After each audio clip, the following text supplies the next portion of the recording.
Entonces le damos la bienvenida. Nos acompaña hoy la doctora Edilka Jiménez Ríos, que es la directora de la Comisión Educativa del Colegio Nacional de Bacteriología, y desde la parte creativa, Andrés Torres, quien nos ha ayudado desde el inicio del diplomado. Bienvenida, doctora Edilka. Muy buenas tardes para todos, un gusto compartir con todos nuestros docentes que han hecho parte de este proceso de formación complementaria. Darles las gracias en nombre del Colegio Nacional de Bacteriología, de nuestra presidenta y la doctora Marlene Vélez de la Vega, y de toda la Junta Directiva del Colegio Nacional de Bacteriología por habernos hecho parte de este proceso tan maravilloso que ha sido el diplomado en hemato-oncología pediátrica, que ha sido fundamental para fortalecer esas competencias en el diagnóstico. A nuestros participantes del diplomado, que sé que ha sido también una experiencia muy grata para ellos, darles las gracias también por atender esta convocatoria. Muchísimas gracias, doctora Ileana. Gracias, doctora Edilka. Siguiendo con el orden del día, vamos a entrar a establecer el foro con los diferentes participantes que hoy nos acompañan. Vamos a plantear unos 5 casos, teniendo en cuenta la metareferencia, es decir, teniendo en cuenta todas las inquietudes que ustedes pudieron plantear en el mismo. Por lo tanto, escogimos algunas preguntas que fueron surgiendo en el desarrollo del diplomado para que pudieran pues quedar claro. Si nos acompaña Mara, pues bienvenida Mara. Si todavía no nos acompaña, entonces dejaríamos esta pregunta para el final. Mara es una de las expositoras del diplomado y hace parte del módulo de trombosis. Mientras Mara se conecta, vamos a iniciar con los 5 casos. Ustedes como participantes van escuchando cómo los vamos a resolver. Si hay alguna inquietud puntual, finalizando el foro, pueden anotar las inquietudes. 5 de esas preguntas van a ser escogidas por cuestiones de tiempo y luego pues las vamos a ir solucionando. Dentro del grupo de cada módulo, pues cada uno de ustedes podría participar y responder a la pregunta puntual teniendo en cuenta las metareferencias que surgieron en cada módulo por los diferentes participantes que en este momento nos acompañan.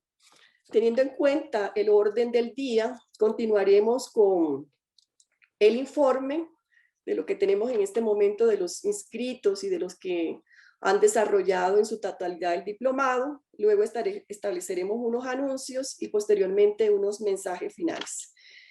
Entonces, dándole continuidad al orden del día, en este segundo punto abrimos el foro con el primer caso. El primer caso es una paciente de 4 años de edad con fiebre, con malestar general, con palidez, con pérdida de peso.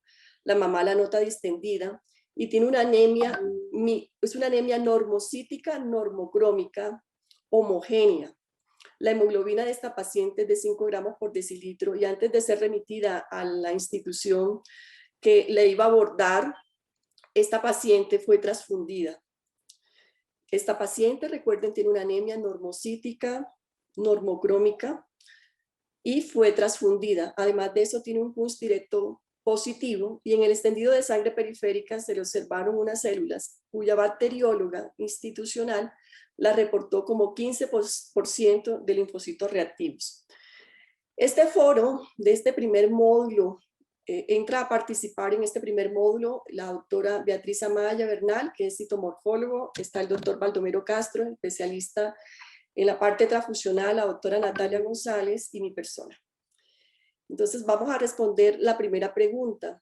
Esos hallazgos, doctora Betty, teniendo en cuenta las inquietudes de nuestros participantes, ¿cómo hace uno para diferenciar un linforreactivo de una célula maligna? ¿Qué debieran tener en cuenta ellos cuando estos casos se presentan? ¿Y qué deben tener en cuenta las bacteriólogas para poder hacer la discriminación de una célula patológica normal o una célula en la cual de pronto uno no debe estresarse tanto por ser un linforreactivo? Bienvenida, doctora Beatriz. Doctora, ¿puedo compartir la pantalla, por favor? Claro que sí, doctora Beatriz. ¿Me da permiso? ¿Listo? ¿Ya? Andresito, ¿le puedes dar permiso a la doctora Beatriz? Bueno, lo más importante cuando una bacterióloga ve estos linfocitos que realmente podríamos llamar que son linfocitos atípicos, y no puede realmente decir que son blastos, al menos debe hacer una descripción exacta de lo que está viendo.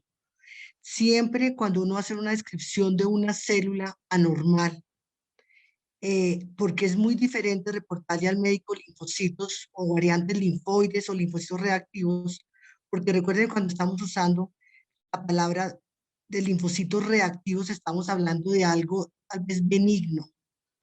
Cuando hoy estamos hablando de linfocitos atípicos, queremos que esta palabra atípica sea como lo utilizan los patólogos, estamos pensando en algunas células tumorales. Y si no tenemos la capacidad de decir que son blastos, al menos al hacerle una buena descripción al médico, que el hematólogo con esta descripción que le hacemos, se puede orientar a que estamos ante unas células. No, no me han compartido la pantalla. Estamos ante unas células anormales. Entonces, siempre las células se deben describir de afuera hacia adentro. Entonces, lo primero que tenemos que decir es el tamaño de la célula. Y siempre el tamaño lo vamos a relacionar con el tamaño del glóbulo rojo. Normalmente, en los niños, los blastos son pequeños, pero sí son mucho más grandes que el glóbulo rojo. Entonces decimos que es un blasto de tamaño mediano, de tamaño grande. Luego le hacemos una descripción al citoplasma y qué cantidad de citoplasma es. Y luego describimos cómo es la arquitectura de ese núcleo. Perdón, Andrés, ¿me compartiste? Sí, Andrés logró compartir, doctora, coloque compartir para ver si puede. No, share. A ver, ¿ahí la están viendo? ¿Ahí la ven? Doctora, ¿ve la pantalla? Sí, Sí, señora. Sí, doctora. Ok, entonces nosotros lo más importante como bacteriólogas es tener la seguridad de reportarle al médico que no es diferente decir que son variantes linfoides o que son blastos linfoides. Y como les venía diciendo, el tamaño normalmente de los linfocitos variantes o los linfocitos reactivos son linfocitos que son grandes por la cantidad del citoplasma. Aquí como les estoy señalando, la cantidad del citoplasma en este caso, perdón, cojo el puntero. En este caso, por ejemplo, esta podemos decir que es una célula grande, pero fíjense que lo que está grande es el citoplasma. Tienen mucha cantidad de citoplasma. A diferencia de los blastos. Los blastos normalmente son grandes por su núcleo. Recuerden que en morfología los blastos pueden ser de 3 tamaños, L1, L2 y L3. Entonces, es muy importante hacer la descripción de esas células que están viendo anormales y no confundir al médico con el término de linfocitos reactivos, porque es diferente el acercamiento que le va a hacer el médico cuando la bacteria le está diciendo que tiene esos linfocitos reactivos que pueden ser secundarios a algún proceso viral, a cuando estamos en una leucemia. Entonces, nosotros siempre lo primero que hay que reportar es el tamaño de esas células, la cantidad de citoplasma y cómo es la cromatina de esas células, si es una cromatina compacta o es una cromatina gruesa, si tiene nucleolos evidentes. Ya, doctora. Muchas gracias, doctora Betty. Entonces, fíjense que es importante poder hacer la discriminación de este grupo celular para poder definitivamente hacer una buena confirmación diagnóstica en este paciente. Este paciente, luego de haber llegado a la institución y se le realizó un aspirado de médula ósea, pues que confirmó que era una leucemia. Por lo tanto, el porcentaje de linforreactivos que se vieron de 15% terminó siendo blastos. Doctor Baldo, la paciente tiene un CUNS directo positivo y dentro de las inquietudes de nuestros estudiantes es cómo aborda uno el CUNS en un paciente que es positivo. ¿A qué se debió en esta paciente? Si tiene una anemia normocítica normocrómica, no está sacando reticulocitos. Además de eso, fue transfundida. ¿Y qué deben tener en cuenta ellos para, antes de transfundir, poder establecer un diagnóstico certero sin dar el paso inmediato de llevar a una transfusión, pudiendo evaluar otros factores? Bienvenido, doctor Baldo. Gracias, doctora Ileana. Buenas tardes para todos. Ya para mí es un honor compartir precisamente esta reunión ante grandes profesores de este tema. Doctor, ante tu pregunta del CUM directo, me tocaría presentar toda la charla, sobre todo de hablar de cuáles son las causas de CUM directo o cuál es el significado de un CUM directo positivo que sería. Pero el caso es muy puntual, donde hay un síndrome hemolítico, una paciente con 5 de hemoglobina que requirió transfusión anteriormente. Pienso que si tuvo una transfusión anterior, habría que evaluar si de pronto ese CUM directo podría obedecer también a una reacción transfusional ya posterior a la transfusión.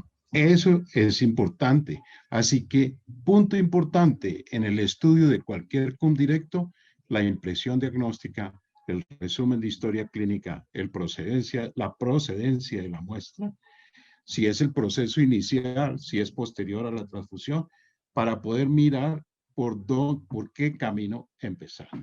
Entonces, desde ese punto de vista, pues el CUM directo siempre, en la literatura desde hace más de 70 años que se descubrió esta prueba, ya venimos estudiándola y venimos teniendo algunas apreciaciones referente a eso. La mejor definición que yo siempre he encontrado del CUM directo está relacionado, o CUM directo positivo, está relacionado con glóbulos rojos sensibilizados in vivo. O sea que cuando yo hago el estudio en el laboratorio, lo que estoy obteniendo es que los glóbulos rojos se sensibilizaron en mi paciente. Las causas múltiples, pero estamos frente a un fenómeno hemolítico, por lo tanto lo enfocamos desde ese punto de vista. Y ante un CUM directo positivo, si es débil y no estoy muy seguro de ese CUM directo, debo hacer una técnica de potenciación de ese CUM directo. Y una sencillísima que existe es, por ejemplo, lavar esos glóbulos rojos con solución salina. Y eso nos permite incluso descartar en un momento dado un falso CUM directo, ya que nos puede dar, por ejemplo, en recién nacidos, un falso CUM directo demuestra de sangre de cordón, es porque está contaminado con gelatina de Wharton. Entonces, hay una serie de detalles que se deben conocer. ¿Para qué? Para evaluar precisamente este CUM directo. En el momento que yo estoy seguro que tengo un CUM directo positivo, importantísimo realizar el CUM directo fraccional o lo que llamamos CUM directo monoespecífico.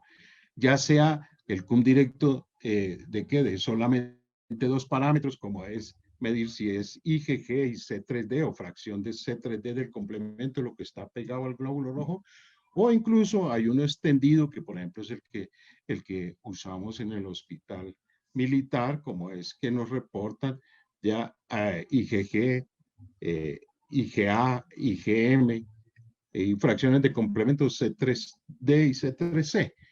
Esa evaluación por parte del hematólogo, esos datos son importantísimos, porque ahí ya nos puede dar alguna visualización de que si el proceso hemolítico es activo, si el proceso hemolítico es mediado solamente por anticuerpos calientes, por anticuerpos fríos, o solo complemento, como sucede en muchos fenómenos hemolíticos asociados, bien sea a anticuerpos fríos o a anticuerpos asociados a medicamentos, ¿sí? Que es a veces lo que menos estudiamos, procesos hemolíticos asociados a los medicamentos, y hoy tenemos una lista, la última revisión que hice, que está más o menos en 130 medicamentos que pueden generarme CUM directo positivo. Entonces, ese es a grandes rasgos, y ya una vez, si aún, porque podemos tener algunos fenómenos donde ese CUM directo puede ser débil o puede ser francamente positivo, y yo quiero estudiar qué es lo que está ahí pegado. Entonces existe una técnica bien interesante que se hace en el laboratorio, y es despegar esas proteínas, ya sea complemento, ya sean anticuerpos, ya de ese glóbulo rojo mediante un procedimiento de elución, y eso nos permite evaluar esos, o si es un anticuerpo dirigido contra a un antígeno eritrocitario del mismo paciente. Entonces, por lo tanto, sí tenemos herramientas hoy en día, tenemos mecanismos para poder evaluar ese cum directo, mi estimada doctora. Muchas gracias, doctor Baldomero. El doctor Baldo nos está invitando de que hay que revisar la charla, por lo tanto, hacemos una acotación a todos esos participantes que todavía no han terminado en su totalidad, a que se pongan al día con el diplomado. Estaremos dando un informe en el orden del día, pero es importante hacer la revisión cuidadosa de cada charla porque realmente nos direcciona en una forma muy clara cuáles serían las posibilidades diagnósticas. Pero recordar que frente a un CUNS directo positivo, ustedes tienen que verificarlo y como ha dicho el doctor, hay que fraccionarlo. Me encantaría que el doctor encendiera su cámara para tenerlo más de cerca, para que así nuestros participantes nos puedan conocer, porque, bueno, estamos aquí, pero en algún momento nos podemos dar un abrazo personalmente y eso es lo que nos acerca aún más, no solo el conocimiento, sino ese calor humano que debemos tener siempre entre todos. Doctor Baldo, la pregunta va dirigida a la parte transfusional. El doctor Baldo es uno de los expertos en Latinoamérica, es un referente. Cuando tenemos casos complejos, siempre le damos una llamadita para que nos ayude a resolverlo. Este niño fue transfundido, tenía una hemoglobina bien baja. ¿Qué recomendaciones le da usted al grupo de participantes que debieran tener en cuenta antes de ser transfundido este paciente? Ok, doctora, como lo dije anteriormente, incluso para la evaluación del mismo cum directo, ante la solicitud de transfusión de este niño, otra vez vuelve importantísimo la consulta de la impresión diagnóstica y la consulta de un pequeño resumen de la historia clínica. Creo que eso es clave en el momento de poder definir una transfusión sanguínea. Para mis queridos médicos, lo más importante es establecer la necesidad de transfusión. Si verdaderamente ese niño necesita la transfusión. Y obvio, si es por primera vez, ya este es un niño que fue transfundido antes, pero si es la primera vez que yo lo voy a transfundir, tratar de definir cuál es la causa precisamente de esa destrucción de esos eritrocitos o de esa causa de la anemia. ¿Cuál es la razón? Mire, con un caso les voy a mencionar. Tuve la fortuna de trabajar en el hospital Simón Bolívar y alguna vez nos llegó un pacientico con 2 de hemoglobina. En el mundo esto no es compatible con la vida, pero aquí en Colombia sí, ¿ya? Y el paciente entra caminando, ¿ya?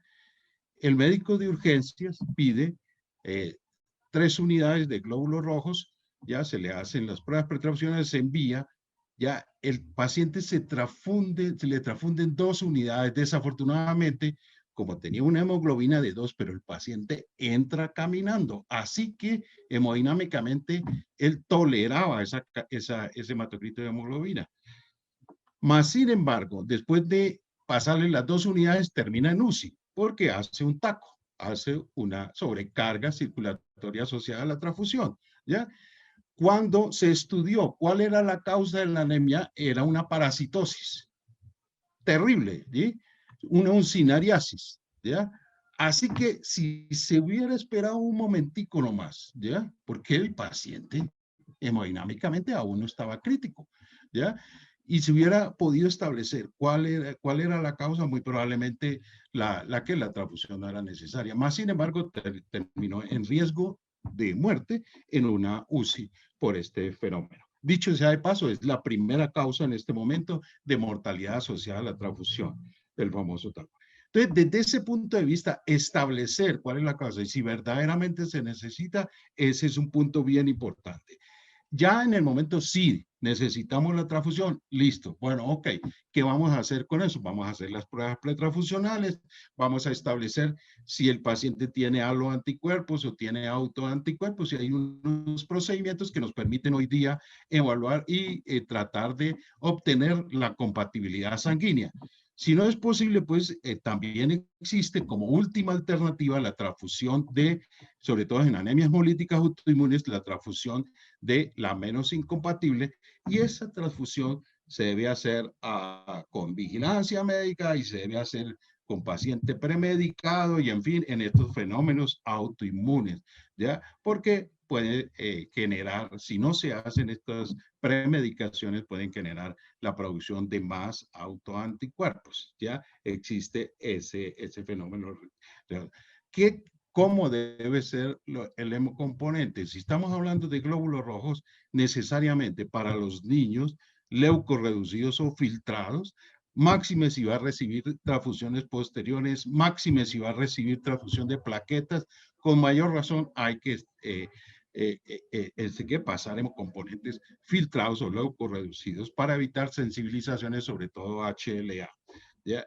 Y obviamente, y sensibilizaciones, pues, a los sensibilizaciones. Por otro lado, hablando de alosensibilizaciones, lo ideal es que estos pacientes, en la primera vez que se van a transfundir, sean fenotipados. De una forma alargada serían más o menos 25 antígenos que hoy día consideramos de importancia clínica en la rutina diaria, pero hoy hemos creado un fenotipo que le llamamos fenotipo abreviado.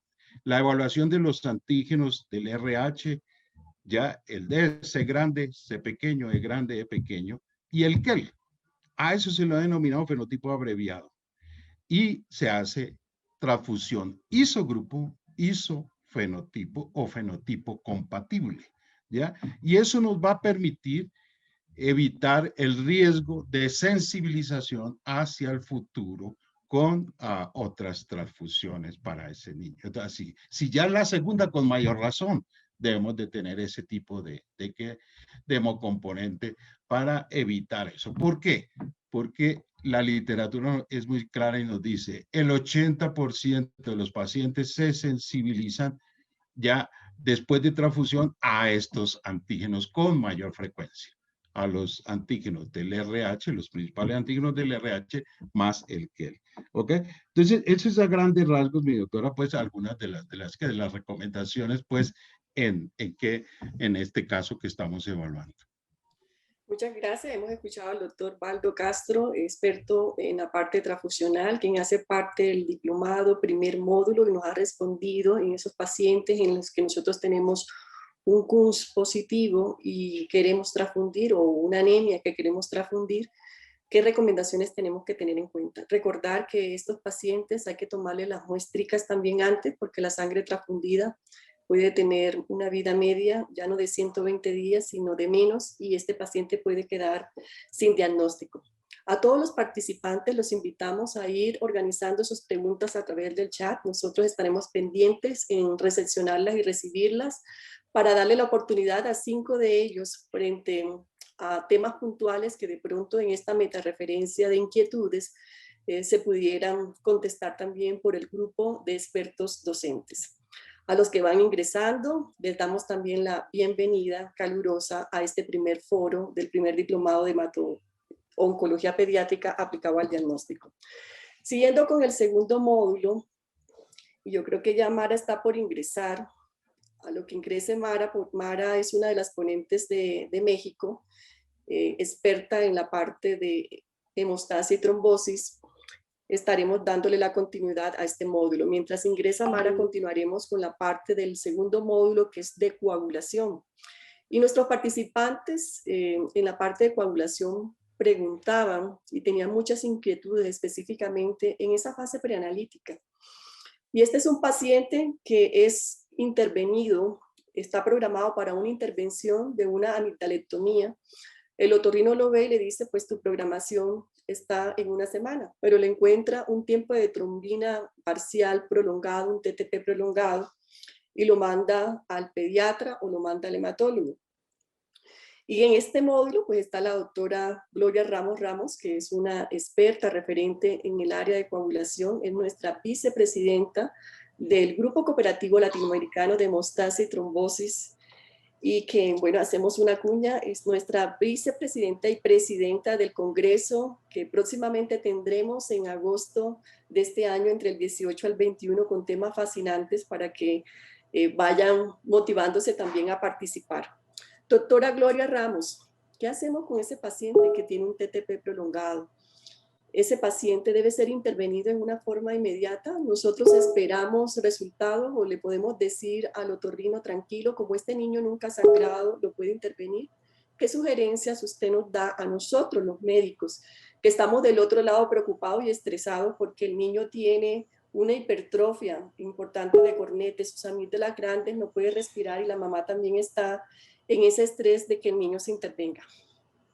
Bueno, doctora, muchísimas gracias por ser la cabeza de este maravilloso primer encuentro que tenemos en este diplomado y en este módulo. De verdad, muchísimas gracias porque somos conscientes de ese gran trabajo y de ese gran amor que usted le ha puesto para la realización exitosa de este diplomado. Dando respuesta a la inquietud, esa yo creo que es una de las consultas más frecuentes que nos hacemos. Ahí considero yo que hay varios puntos a tener en cuenta. Primero, nosotros ya sabemos que tomarle la muestra a un niño no es una tarea fácil. Segundo, esperamos que las profesionales responsables de esta actividad lo hagan de la manera más correcta, utilizando el tubo citratado, una punción limpia, lo menos traumática posible, garantizar que se respete esa proporción sangre anticoagulante para poder entregarnos en el laboratorio una materia prima de muy buena calidad para poder procesar estas pruebas que si bien son de rutina, digamos que son la base principal para poder definir una conducta clínica y en este caso es de que el paciente pueda ir a cirugía. De tal manera que la primera recomendación cuando encontramos un PTT prolongado es volverlo a confirmar. Yo consideraría y recomendaría, así el paciente no tenga una historia clínica evidente de un sangrado, por seguridad, volver a tomar una muestra garantizando todos los atributos de la calidad y una vez estemos tranquilos de que pueda tener ese TTP normal, pues poder proceder a realizar la cirugía. Muchas gracias, doctora Gloria. Muy explícitas su información acerca de la respuesta de esta pregunta. Y dentro de este mismo módulo, nuestros estudiantes nos decían, es necesario mantener el ayuno en nuestros pacientes en relación a las pruebas de coagulación. Muchos de estos pacientes uno los ve en la consulta externa y la mamá dice, bueno, vengo de tal lado, doctora, ¿puedo tomar la muestra? Es que el niño acaba de desayunar. De pronto está en urgencia y tal vez uno como médico le dice, no le tomes la muestra porque es que necesita ayuno. ¿Qué es realmente el ayuno en las pruebas de coagulación, doctora Gloria? ¿Se necesita el ayuno? Ok, bueno, entonces aquí hay que partir aquí de dos puntos importantes. Primero, el ayuno no es importante, digamos que el ayuno ni sube ni baja la concentración de las proteínas ni altera los tiempos. Más sin embargo, puede contribuir de alguna manera a interferir con la metodología de las pruebas que nosotros estemos realizando. ¿Quién no va a tener ningún problema? Aquellos laboratorios que utilicen dentro de su tecnología en el procesamiento de las pruebas metodologías que sean mecánicas. En este caso, no va a interferir el plasma lipémico, no va a interferir el plasma ictérico, no va a interferir el plasma hemolizado. Digamos que, número 2, volvemos a lo mismo, este grupo de pacientes tiene una condición especial, no es fácil tomar la muestra, a un chiquito puede de pronto haber una ligera hemólisis y si eso es difícil, pues mucho menos controlar el ayuno.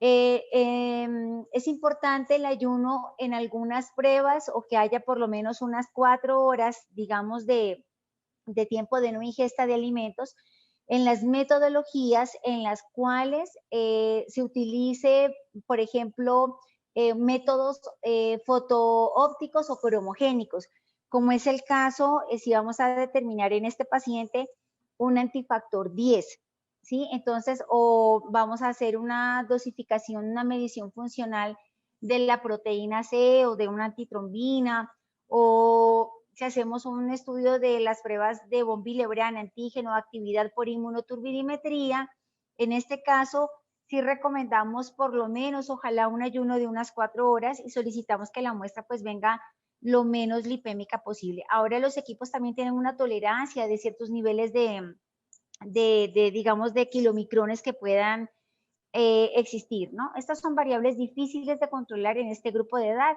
pero esas son básicamente las recomendaciones. Para terminar, había mirado en la anterior pregunta, habían hecho un comentario que es importante tener el anticoagulante lúpico.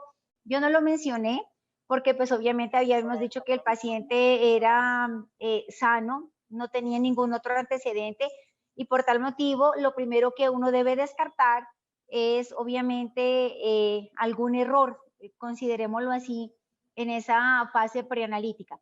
Obviamente, si el paciente ya tiene otras manifestaciones clínicas y hay necesidad de hacer el estudio de un síndrome antifosfolípido, pues obviamente el PTT va a estar prolongado. Eso era todo, muchas gracias. Bueno, ha respondido esta inquietud de todas las planteadas en el módulo de coagulación la doctora Gloria Ramos, vicepresidenta del Grupo Cooperativo Latinoamericano de Hemostasia y Trombosis, quien hace parte del apoyo de este diplomado y que se vuelve una referente para Latinoamérica en estos desórdenes de la coagulación.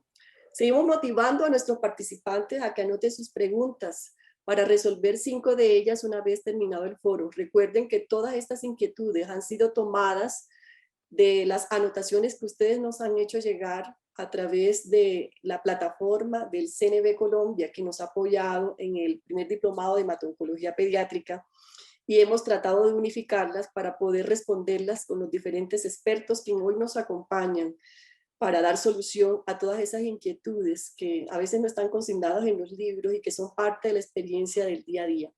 Así que motívense a hacer la pregunta, es el espacio para ustedes.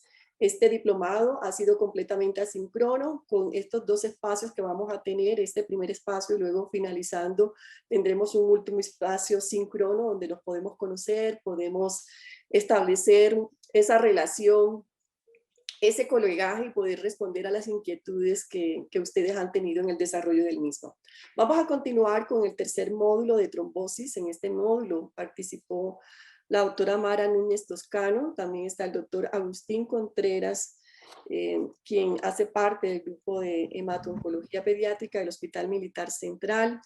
También se encuentra en este módulo el doctor Rafán, en esta parte. Y bueno, queremos darle la bienvenida a Mara, quien ha estado también apoyándonos en otras actividades. Mara es experta en hemostasia y trombosis, trabaja en México y nos apoyó con la parte de trombosis neonatal. Y dentro de las inquietudes que tenemos hay 2 muy puntuales. La primera es aquel paciente que tiene un evento trombótico, pero que además de eso ha presentado un sangrado.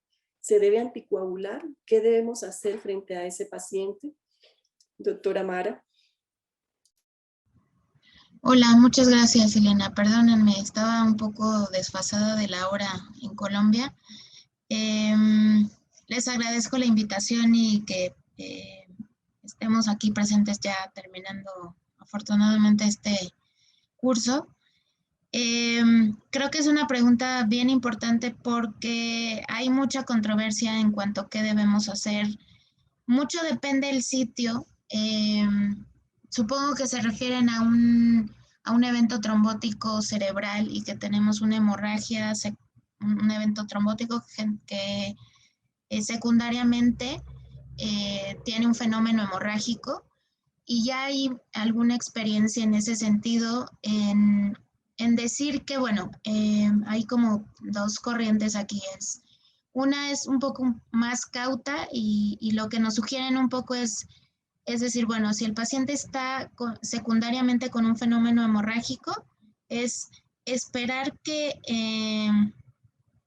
24, 72 horas no tenga progresión de ese fenómeno hemorrágico y empezar la anticoagulación.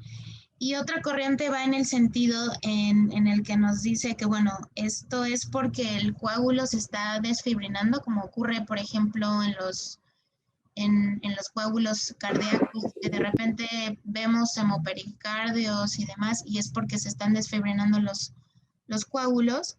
Y esa corriente es un poquito más, digamos, un poco más agresiva en decir, bueno, si está teniendo un fenómeno hemorrágico es porque el coágulo se está desfibrinando y la anticoagulación nos va a permitir detener ese fenómeno.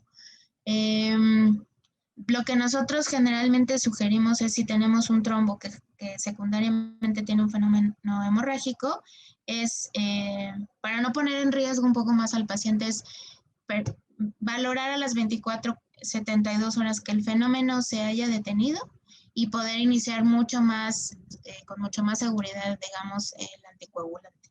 Sin embargo, como les digo, hay experiencia en decir, si tienes un fenómeno hemorrágico secundario, es porque muy probablemente el fenómeno es secundario a ese coágulo y el anticoagulante te puede ayudar a detener ese fenómeno. Sin embargo, sí creo que es controvertido, es como muy tajante decirle hay que hacer esto o demás. Creo que hay que individualizar cada paciente, justo porque de repente nos encontramos en esa balanza de decir, bueno, es que si le doy anticoagulante se me va a ir al lado hemorrágico, pero si no va a progresar el trombo. Entonces, realmente creo que hay que individualizar a cada paciente. Pero sí hay experiencia en ese sentido, en decir, bueno, si pudieras iniciarla, vigilando al paciente que no tenga progresión de esto y que incluso te puede detener el fenómeno hemorrágico, ¿no? Agradecemos a la doctora Mara Núñez Toscano, que desde México, en medio de todas las actividades, como estamos todos, pero ella un poco más distante que nosotros, ha sacado tiempo para responder las inquietudes de nuestros participantes. Muchas gracias, doctora Mara. Sabemos que esos casos no son fáciles y eso implica pues ese equipo que uno tiene día a día donde toma decisiones en conjunto en medio de una junta para preservar el bienestar de los niños. Muchas gracias por la intervención.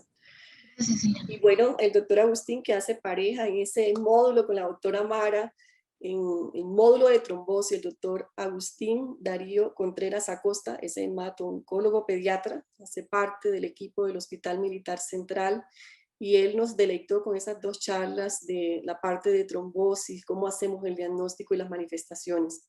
Y precisamente en las inquietudes de nuestros estudiantes surge esa duda.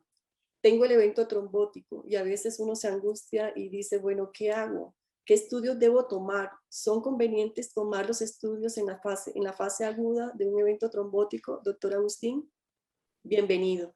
Muchas gracias, doctora Eliana, y un saludo a todos. En el momento que el proceso agudo, no es recomendable realizar el estudio de manera general a todos los pacientes que hacen un evento trombótico. Habitualmente no es recomendable hacer el estudio porque en ese momento agudo podemos tener resultados que no son confiables. Igual el paciente, cuando hace ese evento trombótico, nosotros iniciamos el tratamiento y habitualmente esperamos el periodo de 3 meses para hacer el estudio de trombofilia. Además de esto, tener en cuenta que en el momento que se haga el estudio, se prefiere que suspender la warfarina y que el paciente esté con heparina habitualmente de bajo peso molecular, porque con la warfarina podemos tener mayor alteraciones de los resultados. Hay 2 casos puntuales y ya para terminar que tenemos que tener en cuenta. Primero, si el paciente está anticoagulado y no alcanzamos los niveles de anticoagulación, el antifactor 10 o el INE, bueno, el antifactor 10, cuando habitualmente están con heparina en ese evento agudo y no alcanzamos los niveles, lo que hacemos es de pronto estudiar la antitrombina 3 porque puede estar el paciente asociado con un déficit de antitrombina 3 y por eso no logramos el rango de anticoagulación. Y el otro caso en particular, más en el periodo neonatal, son los pacientes con púrpura fulminans, que sí debemos hacer los niveles de proteína S y proteína C para saber si este déficit y suplirlo con plasma. En nuestro medio no tenemos la proteína S ni la proteína C acá en Colombia, pero en esos casos en particulares. Pero en manera general, habitualmente el paciente se anticoagula y a los 3 meses uno le hace los estudios de trombofilia. Muchas gracias. Gracias a usted, doctor Agustín Contreras, quien nos ha colaborado en este tercer módulo de trombosis y nos ha respondido la pregunta: ¿qué estudios debemos tomar en el evento agudo? Y ustedes han escuchado puntualmente las recomendaciones de él. Seguimos motivando a nuestros participantes a que pongan en el chat sus inquietudes para resolver 5 de ellas al finalizar el foro. Recuerden que todas estas preguntas han surgido de lo que ustedes nos han escrito a través del mail en el desarrollo del curso del diplomado. Ingresamos al cuarto módulo, que es de cáncer. En este cuarto módulo teníamos muchos invitados, expertos en la parte de oncología, en cuidados paliativos, en la parte de diagnóstico histopatológico, citoquímica, citometría de flujo, la parte de anestesiología, cirugía pediátrica. Tenemos también el apoyo de otras especialidades.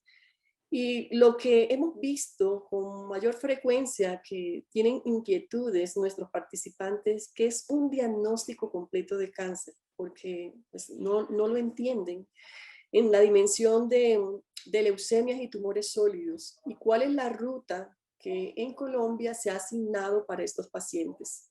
Invitamos a nuestros participantes del módulo 4 a que puedan dar respuesta a esta inquietud de nuestros estudiantes.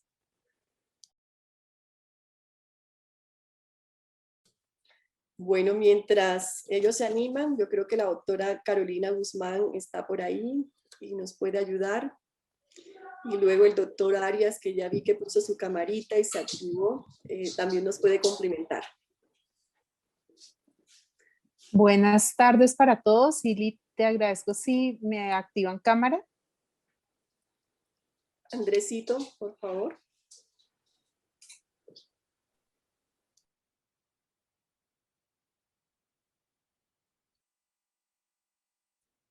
Bueno, si quieren les voy contando. Entonces, el cáncer en este momento es un problema de salud pública y por tal razón, desde el 2010 hay una ley, que es la ley 1388, que permite que nosotros tengamos una ruta especial y expedita para poder diagnosticar a los pacientes con cáncer.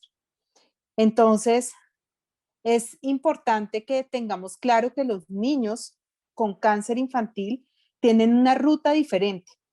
La forma para que el sistema identifique esta ruta es a través de la notificación obligatoria. Y por tal razón, existen unas definiciones operativas de qué consideramos un caso sospechoso, un caso probable y un caso confirmado de cáncer infantil. Entonces, la mejor estrategia para hacer un diagnóstico oportuno, indiscutiblemente, ha sido la estrategia IEPI. Y por tal razón, es una invitación a que todos los médicos generales, los pediatras y los oncólogos nos adhiramos a la estrategia IEPI, que divide a los pacientes básicamente en 3 grandes grupos. Pacientes que no tienen ningún tipo de sospecha ni de riesgo de cáncer y que deben seguir la ruta de crecimiento y desarrollo normal. Pacientes que tienen alguna sospecha de cáncer, por lo que necesitan usualmente paraclínicos para confirmar o descartar. Y pacientes que tienen sospecha de cáncer infantil. Todos los pacientes que tengan sospecha de cáncer infantil deben ser reportados en el sistema mediante la ficha de notificación obligatoria. ¿Por qué debemos hacer esto? Porque eso permite que todas las aseguradoras le den prioridad y de manera oportuna se pueda acceder a un grupo de hemato-oncología pediátrica que pueda hacer el diagnóstico o definitivamente descartar en caso de que el paciente no cumpla con criterios para cáncer infantil. Muchas gracias, doctora Carolina. Doctora Carolina Guzmán Cruz es oncóloga pediatra, es magíster en epidemiología clínica y es la jefe del servicio de hemato-oncología pediátrica del Hospital Militar Central. Gracias por la claridad en su pregunta, pero yo veo la cámara prendida del doctor Arias, así que bienvenido, doctor Arias, para que nos complemente desde ese punto histopatológico, tanto para leucemias como para linfomas. ¿Qué hace el patólogo? ¿Qué debe hacer? ¿Cómo nos ayuda a nosotros los médicos? o simplemente uno recibe el informe, esto es una leucemia o este es un tumor sólido con un nombre, hay que caracterizarlo. Doctora Eliana, ¿me escucha? Sí, señor. Bueno, muchas gracias y nuevamente bienvenidos a nuestro centro de diagnóstico y trabajo en el Hospital Militar Central. En realidad la histopatología es parte del diagnóstico de oro, del gold estándar en el diagnóstico de los tumores sólidos y de las neoplasias hematolinfoides en adultos y en niños. Pero yo pienso que nosotros ahora ya hacemos simplemente, como todos los grupos de apoyo diagnóstico, una etapa más en el proceso. Obviamente, para las leucemias y los linfomas, la morfología en la sangre periférica es fundamental. El primer caso que tuvimos hoy hace referencia a un paciente que tiene un síndrome anémico con un 15% de células anormales en la sangre. Entonces, miren ustedes que ese punto es fundamental, definir en la sangre periférica si hay células anormales y si esas células anormales, como le explicaba la doctora Betty Amaya, son blastos y si pueden clasificarlos entre linfoides y mieloides mucho mejor. El segundo punto sería hacer ya un estudio de la médula ósea. Entonces, para la médula ósea tenemos nuevamente 3 pilares fundamentales que son la morfología del mielograma, el estudio de citometría de flujo, es fundamental. Aquí en el Hospital Militar tenemos citómetro hace muchos años. Y el tercer elemento sería ya la morfología, la histopatología, que nuevamente tiene varias corrientes.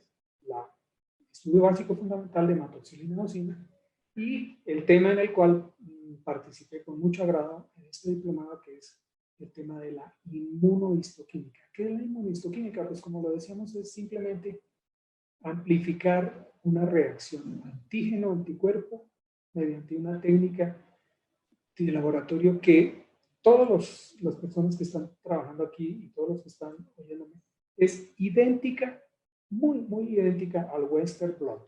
Lo que pasa es que nosotros visualizamos esa reacción antígeno-anticuerpo en los tejidos o en las células.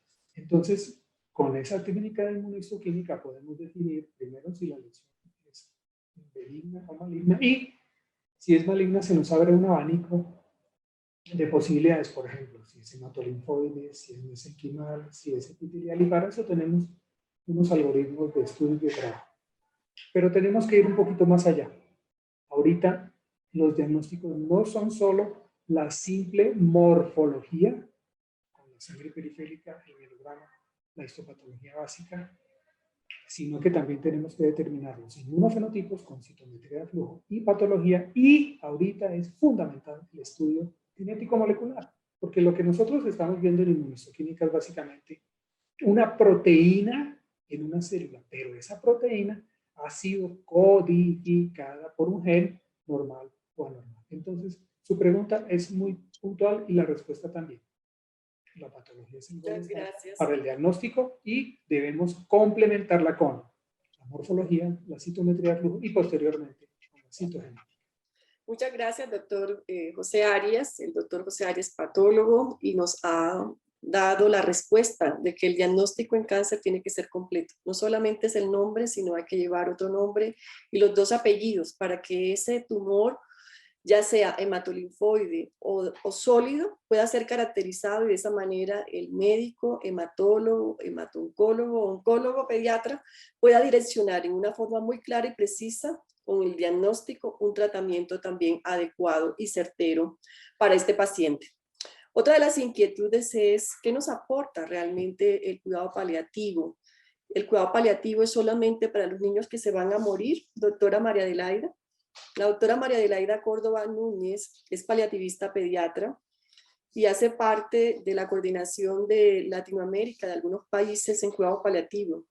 Recientemente, con una publicación maravillosa para Latinoamérica que está disponible por 50 días, los invitamos todos a que disfruten de esa publicación donde la doctora María Adelaida fue una de las líderes de este documento. Bienvenida, doctora María Adelaida. Muchas gracias, doctora Eliana. Agradecerle realmente a usted la organización de este diplomado y también a todos ustedes el espacio. Bueno, cada día más el cuidado paliativo pediátrico aporta durante el tratamiento, el modelo de atención tiene como objetivo disminuir la carga de los síntomas asociados no solamente a la enfermedad oncológica, sino también al tratamiento oncológico. Esto digamos que se ha vuelto cada día más el estándar de calidad en la atención de cáncer infantil. Los equipos de cuidado paliativo hacen parte no solamente de la última fase de la enfermedad, cuando el desenlace es el fallecimiento del niño, sino desde el diagnóstico en un modelo de atención de soporte oncológico, en el cual el objetivo principal, como les mencioné previamente, es disminuir la carga de enfermedad. Ahora, esa disminución de la carga de enfermedad tiene como resultado también una mejoría en la supervivencia global de esos pacientes, un aumento en la adherencia al tratamiento, disminución del abandono y también disminuye la muerte prematura por enfermedades relacionadas como indirectamente a la enfermedad oncológica, como los cuadros infecciosos, los cuadros de los trastornos emocionales y psicológicos y del comportamiento. Y mejorar en el término del superviviente la calidad de vida también del superviviente. Entonces eso es, digamos, parte del rol fundamental que ha adquirido el cuidado paliativo en este momento. Y pues digamos que una de las ventajas es contar siempre con un equipo de soporte que permita darle al paciente toda la atención interdisciplinaria que requiere. Muchísimas gracias. Gracias, doctora María Adelaida, y la invito a que ponga por el chat ese artículo maravilloso de reciente publicación en que en Latinoamérica pues tenemos que seguir aprendiendo del cuidado paliativo pediátrico para compartir con todos nuestros docentes y con nuestros participantes. Entonces, fíjense que el cuidado paliativo tiene una amplia utilidad y que tenemos que tenerle en cuenta en el manejo, no solamente del paciente que tiene un problema benigno o maligno, hematológico o oncológico, sino también una condición crónica. Y bueno, hay una pregunta muy interesante sobre citometría de flujo. Sabemos que la leucemia aguda tiene un diagnóstico confirmatorio a través de una muestra en aspirado de médula ósea. ¿En qué casos, doctora Jimena, nosotros podríamos tomar esa citometría de flujo, no en médula ósea, sino en sangre periférica? La doctora Jimena es experta en citometría de flujo, es bacterióloga, está haciendo doctorado solo en oncología y hace parte de un gran grupo de investigación del Instituto Nacional de Cancerología, quien tiene alianza con otros países. Bienvenida, doctora Jimena. Buenas tardes, ¿me escucha, doctora? Sí, le escucho. Gracias por la invitación. Bueno, en algunos casos procedemos al análisis inmunofenotípico en sangre periférica cuando el aspirado está muy seco o no hay una buena obtención de volumen o por dada una hiperleucocitosis a veces tampoco se puede tomar un buen aspirado. Entonces se procede a la sangre periférica. Básicamente, pues el inmunofenotipo es el mismo.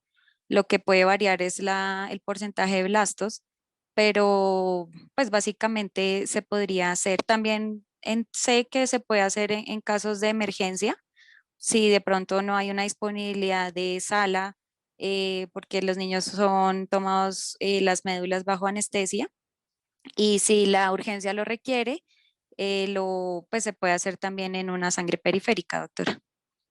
Muchas gracias, doctora Jimena. Entonces, fíjense que en este módulo han surgido muchas inquietudes porque ha sido uno de los módulos más extensos con esa diversidad de docentes que tenemos, no solamente en el área de la oncología, sino también en la parte diagnóstica para que esa leucemia y ese tumor sólido pueda ser caracterizado de la mejor manera y el especialista pueda tomar la conducta apropiada y precisa para el diagnóstico. Es necesario, pues, confirmar el diagnóstico de leucemia o de aquel tumor sólido que infiltre en la médula ósea tomándolo a través del aspirado de médula ósea. Pero solo aquellos casos, como bien lo refirió la doctora Jimena, es aquel paciente que está inestable, que está muy mal y que usted también le ve un porcentaje de blastos en sangre periférica. Es lo que ella dice, pues que estaba de pronto con leucocitos o que tiene presencia de blastos y que el porcentaje de blastos es significativo. Pero el diagnóstico confirmatorio siempre se hará a través del aspirado de médula ósea. Para los participantes que están ingresando, darle la bienvenida. Seguimos esperando sus preguntas y sus inquietudes. Ya vemos que hay algunas anotadas Y vamos a dar entrada al último y quinto módulo, ese módulo de los procedimientos especiales, donde reunimos el extendido de sangre periférica, el aspirado y la biopsia de médula ósea, donde hablamos de cómo tengo que abordar al paciente desde el punto de vista de trabajo social, cómo hacer el enfoque de radiología intervencionista, cómo tengo que darle la noticia a mi paciente que tiene una enfermedad crónica o una enfermedad grave tipo cáncer. ¿Qué tenemos que hacer? Entonces, en este grupo surgieron también inquietudes de este módulo, y una de las inquietudes es específicamente en dar esta información. Nosotros vamos aprendiendo a ser buenos informantes de nuestros profes, porque de pronto no todas las cátedras tienen esa materia donde nos enseñan a ser buenos informantes, y vamos aprendiendo del que está al lado, vamos tomando esas cosas positivas. ¿Cómo nosotros podríamos informar, doctor Chaskel? Preguntan nuestros estudiantes, ¿cómo darle una noticia a un niño de 2 años? ¿Es diferente a un niño adolescente? ¿Cómo se adiestra uno como profesional en el área de la salud para ser un buen informante? Además de esa hermosísima charla que nos ha enseñado mucho, pero en su experiencia práctica, ¿qué le podríamos decir nosotros a nuestros estudiantes en este momento para afianzar esa competencia?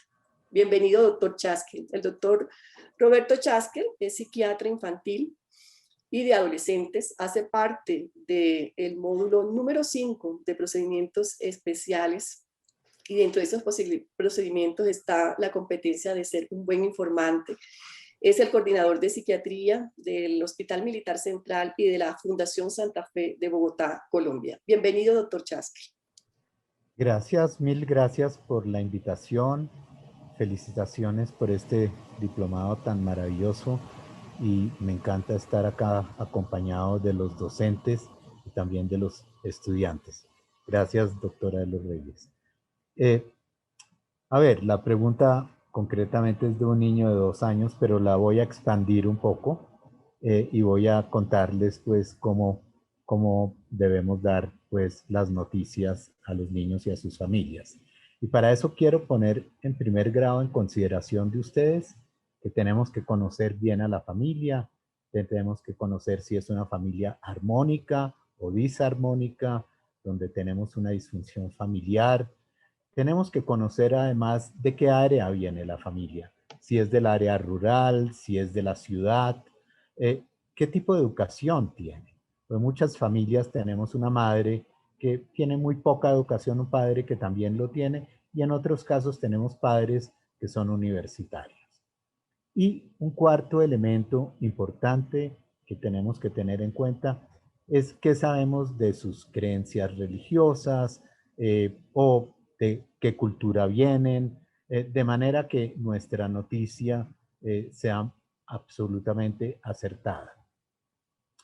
El otro elemento que tenemos que tener en cuenta es la edad, no solo cronológica del niño, sino la edad mental del niño, porque encontramos muchas veces chicos de 6 años con una edad mental de 4, pero también los encontramos de 6 años con una edad de 8. Entonces, tenemos que poner el tono de nuestra intervención a la luz de ese niño que tenemos al frente. A un niño de 2 años realmente no le decimos nada, ni siquiera al niño de 3, pero a los niños de 4, 5 y 6 sí les decimos. A los niños de 3, 2, 1 le hablamos a los padres y dejamos que los padres le hablen a los niños en nuestra compañía. A los niños de 4, 5, 6 les hablamos, y les hablamos, recordemos que la fantasía todavía está muy desarrollada en ese momento y tenemos que hablarles figurativamente.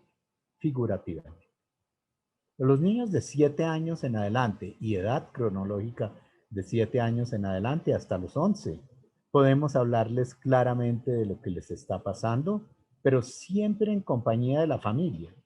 Queremos hablar con la familia antes que con los niños.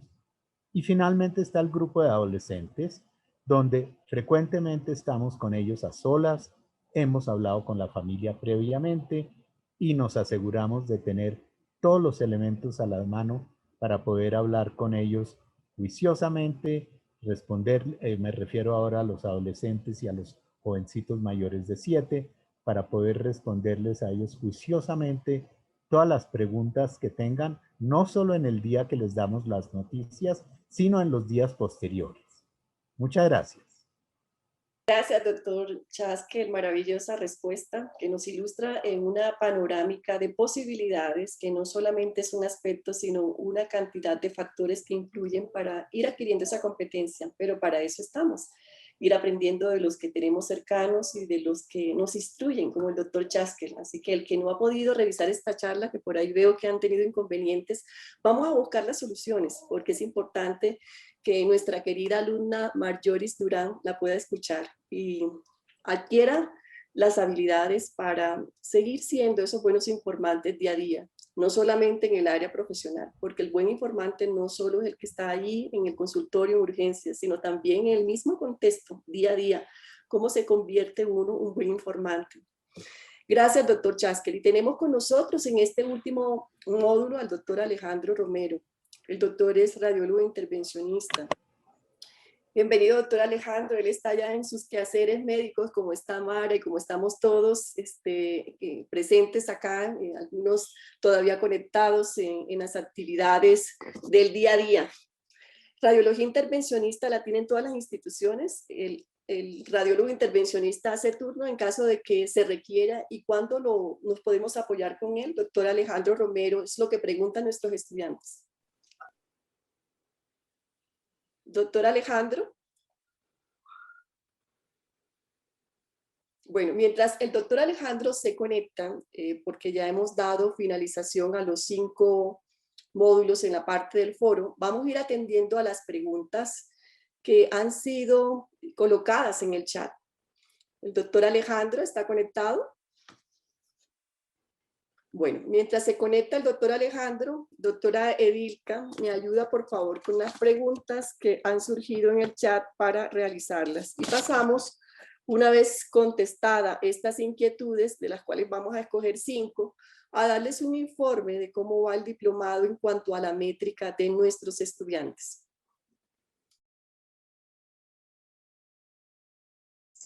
Gracias, doctora Ileana. Bueno, primero me voy a permitir leer algunas de las inquietudes. Zulema Román dice, ¿existe algún porcentaje de blastos en SP que permita hacer el diagnóstico de leucemia solo por sangre periférica, por citometría y morfología? Bueno, yo creo que ahí nos podría colaborar la doctora Jimena y la doctora Beatriz. Está preguntando que si en sangre periférica existe un conteo de blastos particulares para poder hacer el diagnóstico. Pues yo desde el punto de vista oncológico les voy a decir que para hacer diagnóstico de leucemia se necesita un porcentaje de blastos de más del 20%. Por lo tanto, si ese porcentaje de blastos lo logramos obtener en sangre periférica, podríamos entrar a confirmar el diagnóstico. Solo hay unas pequeñas, pero muy pequeñas excepciones, donde en médula ósea uno no logra tener el 20%, pero hay una caracterización clínica y genética que nos orienta a que ese paciente tiene una leucemia aguda. Por lo tanto, para hacer el diagnóstico de leucemia confirmatoria se requiere hacer siempre el estudio de médula ósea, donde vamos a observar que el grupo de células anormales llamadas blastos van a ser más o iguales al 20%. Solo en aquellos casos donde el paciente está inestable, su condición es de pronto limitada para poder hacer un aspirado de médula ósea y el porcentaje de blasto es tan evidente que pasándolo por la máquina de citometría nos da ese porcentaje y la clínica del paciente y otras ayudas diagnósticas como la inmunistoquímica, la morfología, nos ayudan a completarlo. Nosotros podríamos entrar a determinar que ese paciente pues definitivamente tiene un diagnóstico de leucemia confirmada con un porcentaje de blastos de más del 20%. Pero no sé si la doctora Jimena y la doctora Betty quisieran hacer alguna adición a este comentario en relación a esta pregunta puntual. Doctora Jimena, bueno, vamos a darle la palabra a la doctora Betty citomorfóloga, y luego la doctora Jimena. Bueno, doctora, en cuanto a las leucemias agudas, sabemos que necesitamos estrictamente la médula ósea, que podemos hacer la clasificación con el mayor que haya un mayor del 20% de blastos en médula ósea. Pero nosotros sabemos que algunas leucemias mieloides no requieren tanto porcentaje como son aquellos pacientes que tienen un FLT3 positivo, que con encima del 12% ya podemos decir que es una leucemia aguda, a diferencia de lo que pasa en algunas leucemias crónicas.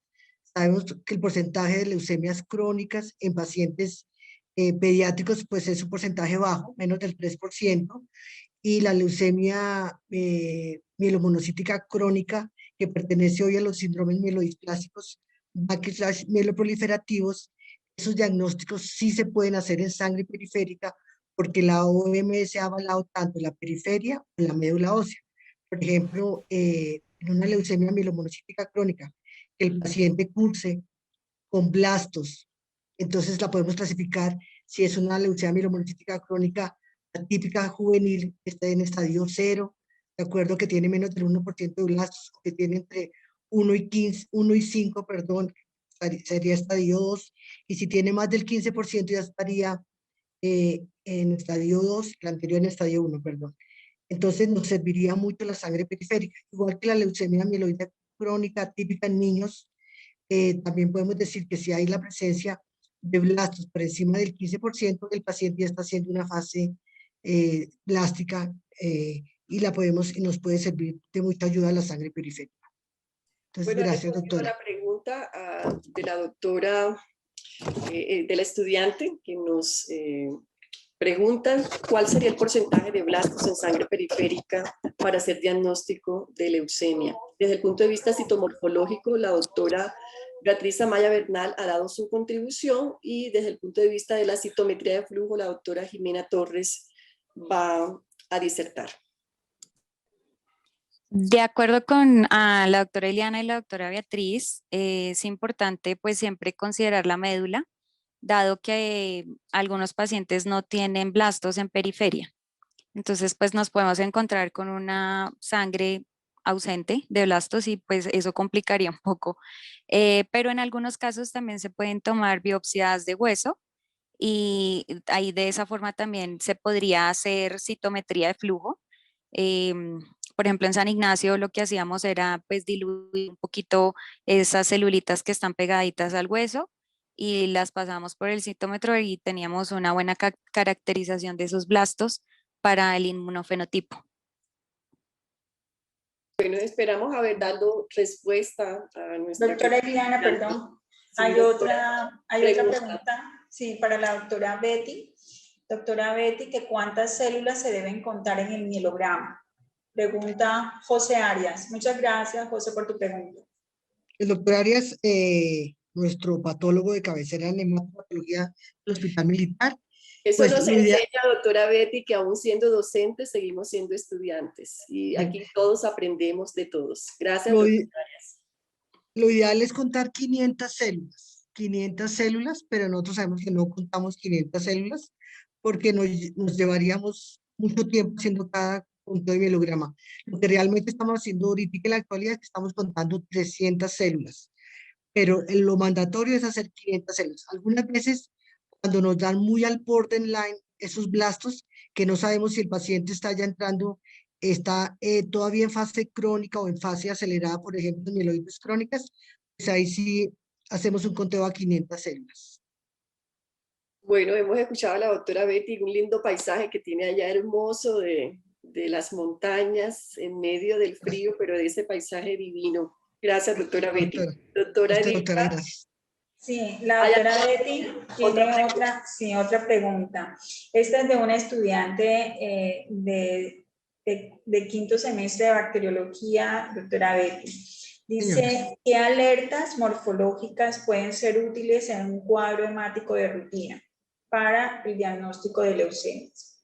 Bueno, según la ICCH, hay como 41 reglas para revisar un prótesis de sangre periférica, pero le voy a decir las más puntuales. Pues primero, la hemoglobina, si vemos que es una hemoglobina baja, acompañada con unas citopenias o con una leucocitosis, y que hoy día, gracias a estos equipos de punta, donde podemos ver los dispersogramas, pues hay que correlacionar estos hallazgos del cuadro hemático, estos valores de índices hematimétricos, con el dispersograma. Y si vemos que el dispersograma está ubicando células grandes en la parte superior, pues nos toca entrar a mirar el frotis de sangre periférica para ver, porque una cosa es lo que nos reportan los equipos, que los equipos nos pueden decir linfocitos atípicos, y otra cosa es lo que ve el ojo.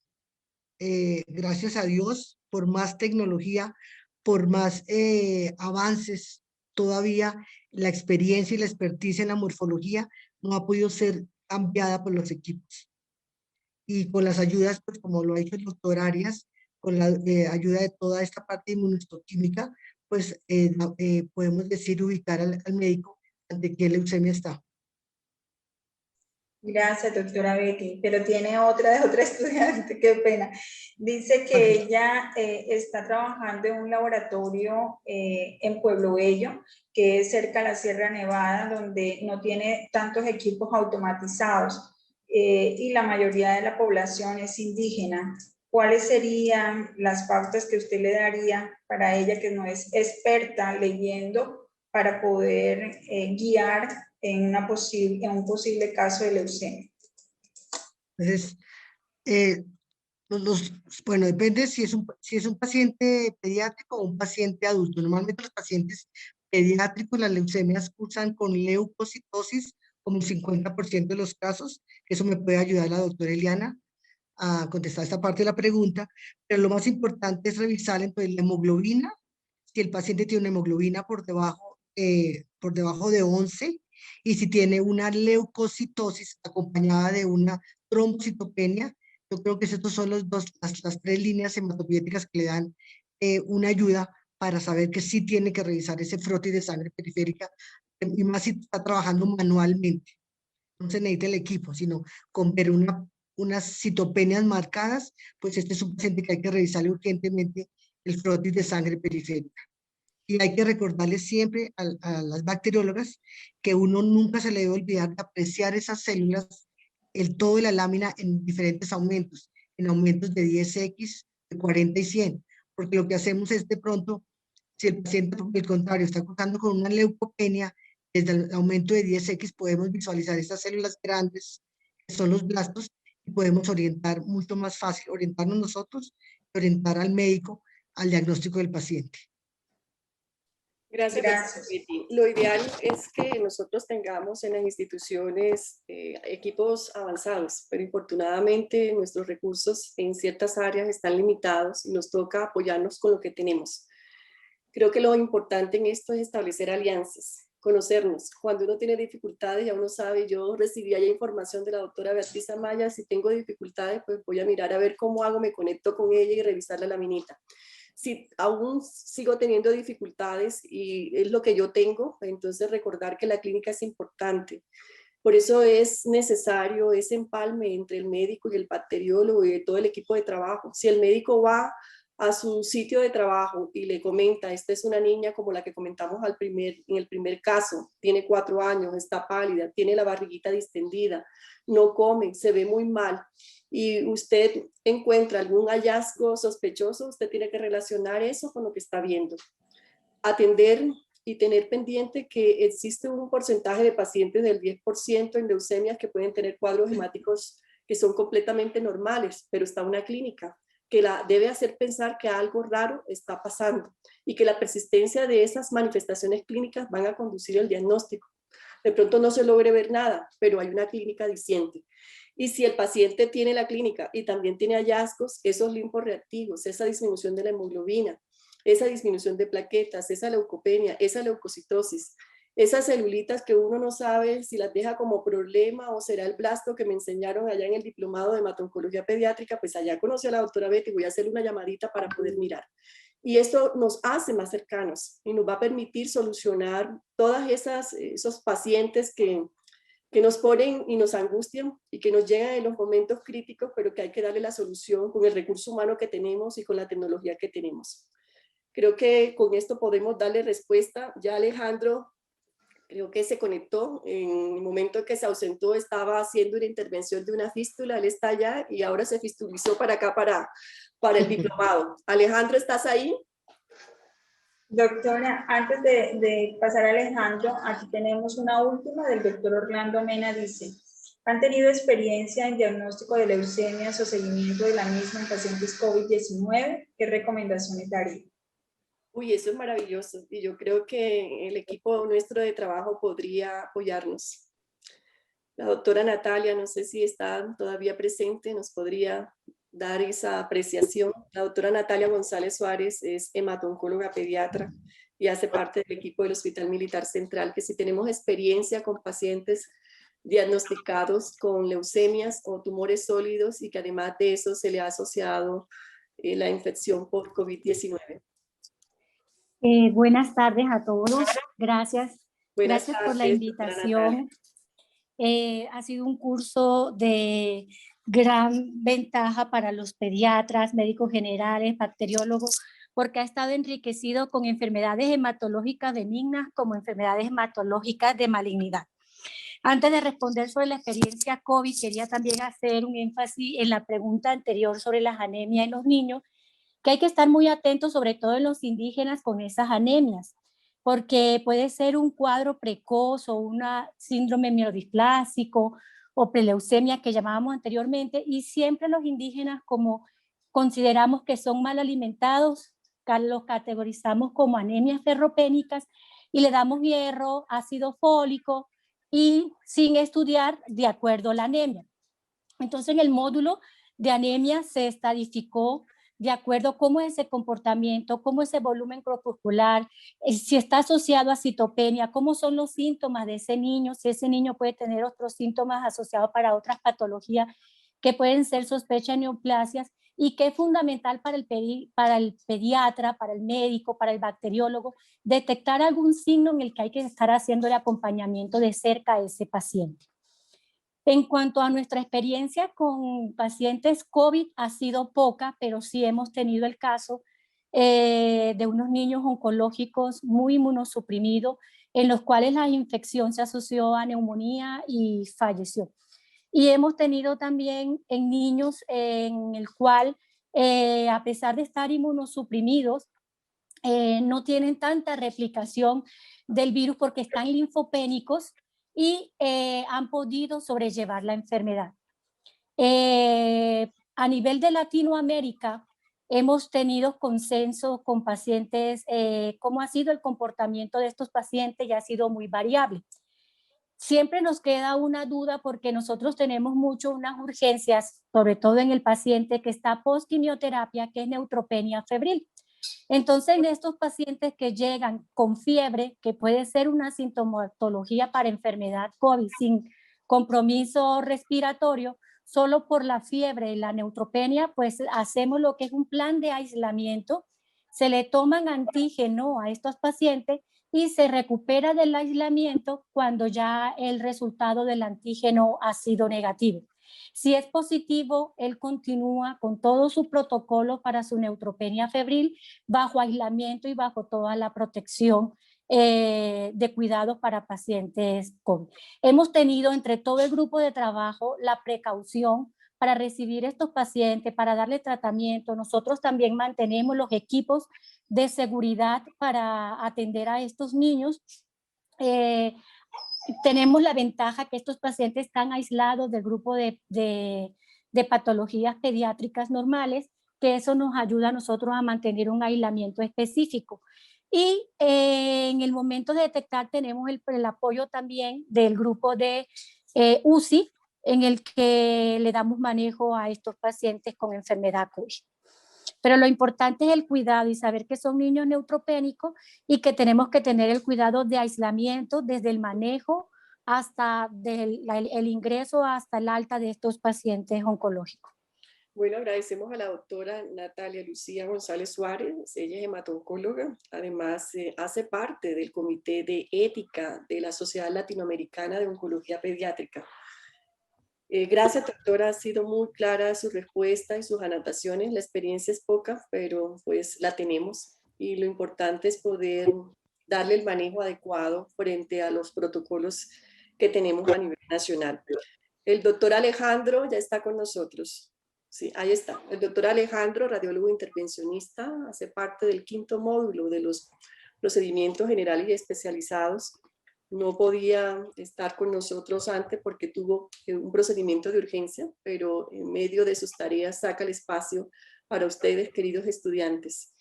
La pregunta que hacen ellos, doctor, es ¿cuál es la utilidad del radiólogo intervencionista? ¿Siempre está de turno el radiólogo? Si se requiere. Sí, mira, eso depende de las estructuras hospitalarias y digamos, de las necesidades de los pacientes. Doctor Alejandro, tenga la bondad de aumentar un poco el volumen de su micrófono.